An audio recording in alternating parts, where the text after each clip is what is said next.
ICC na talaga ang may jurisdiction sa Pangulo ngayon. ICC na magde-decide whether to set him free or not. Yan ang masakit na katotohanan nating naharapan. Lahat ng ating ginagawa ngayon at ang lahat ng ating mga pagkilos legal at political ngayon will be in the hands of ICC. So kung makakabalik ang Pangulo or hindi, talaga pong ICC na ang magte-take cognizance or magte-take jurisdiction dyan. Bagamat, we will all argue and the legal team of course will argue that ICC has no jurisdiction doon sa pagkakakuha sa Pangulong Duterte at doon sa hearing na yan dahil fruit of the poisonous tree. Hindi pwedeng gamitin ng korte ang isang ebidensya na kinuha sa illegal na pamamaraan. So, but then, at the same time, ICC pa rin po ang magde-decide. Na inamin din ng ICC sa kanilang petition o rin sa kaso, nung binasa nila sa pre-trial, na this was all done under a drug war operation. Ibig sabihin, it was a legitimate government operation against illegal drugs. At ang mga napatay were criminals and alleged drug lords. So ibig sabihin, anong crimes to humanity? Government was simply doing its job in keeping order and implementing the law.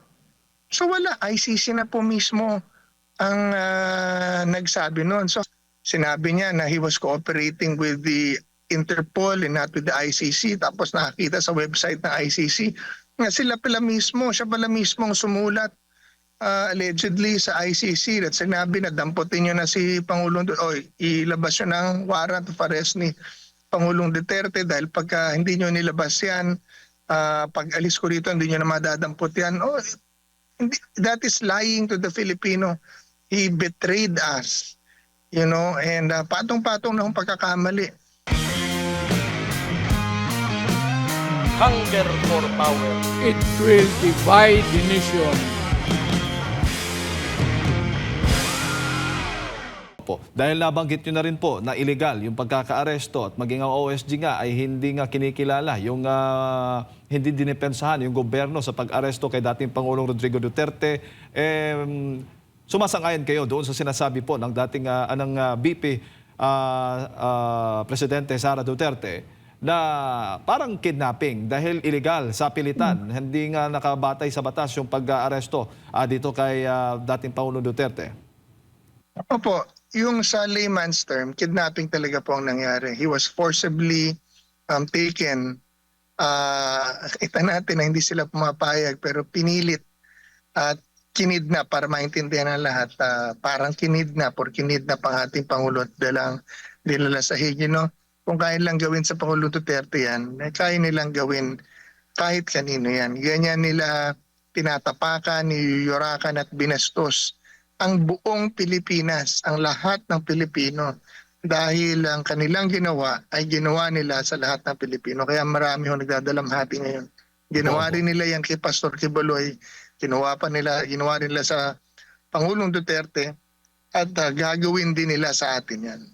Malaki pa po ba yung posibilidad na makakabalik si Tatay Digong, si dating Pangulong Duterte bago yung September na confirmation of charges? Gayong sinasabi po ng Department of Justice Secretary Boying Rimulya na done deal na ito ngang kaso ni dating Pangulong Duterte.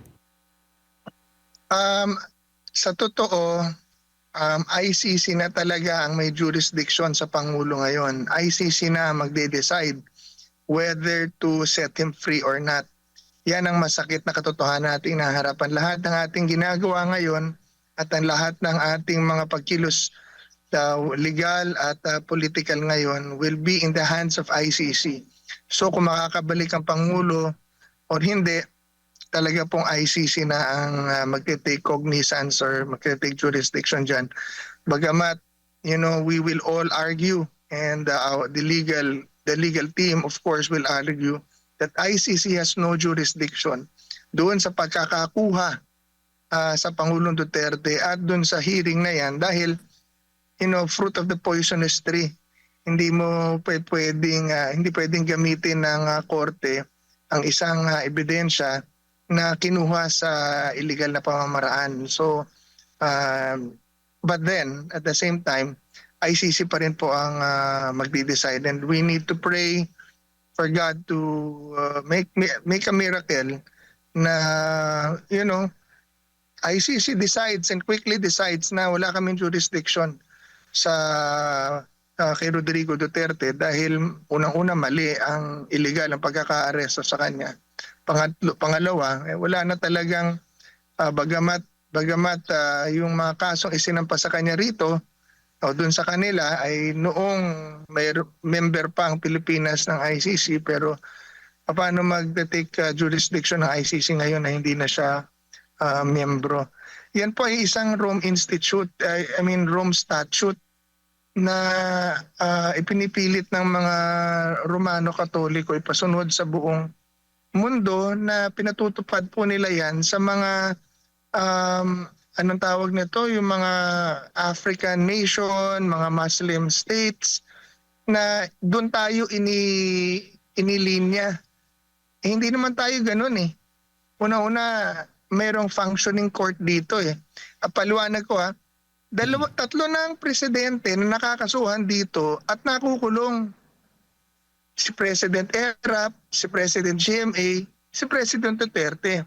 Yung dalawang presidente, si President Arroyo at saka si President Erap, kinulong, kinasuhan, kinulong at napalaya dito sa Pilipinas. Napalaya. So meaning there is a functioning court here. At napalaya. Bakit natin ba't nila titreat ng iba si Pangulong Duterte? Bakit hindi nila dito kasuhan? Bakit nila dinala sa ICC at kinidnap? Pangalawa, 4 na senador na rin dito ang nakulong at napalaya. Senator Enrile, Senator Estrada, Senator Revilla, at Senator De Lima. Lahat kinasuhan, lahat kinulong, lahat nakalaya. So anong jurisdiction ng ICC rito? We have a functioning court in the Philippines. Yun po ang dapat nating maalala. Tapos, ang lalaki po ng kaso ng mga yon, plunder, pandaraya ng eleksyon. Si Pangulong Duterte pagdating doon sa ICC mismo nagsabi na 43 deaths lang pala ang naikaso nila. So lahat nung saan nanggaling yung 6,000 deaths, 30,000 deaths, 50,000 deaths, hindi naman nila naikaso. This remains to be chismis. Yun. Tapos ibig sabihin 43 deaths in 8 years, that's around 5 deaths a year. Paano naging mass killing yun? Secondly, na inamin din ng ICC sa kanilang petition o rin sa kaso, nung binasa nila sa pre-trial, na this was all done under a drug war operation. Ibig sabihin, it was a legitimate government operation against illegal drugs, at ang mga napatay were criminals and alleged drug lords. So ibig sabihin, anong crimes to humanity? Government was simply doing its job in keeping order and implementing the law.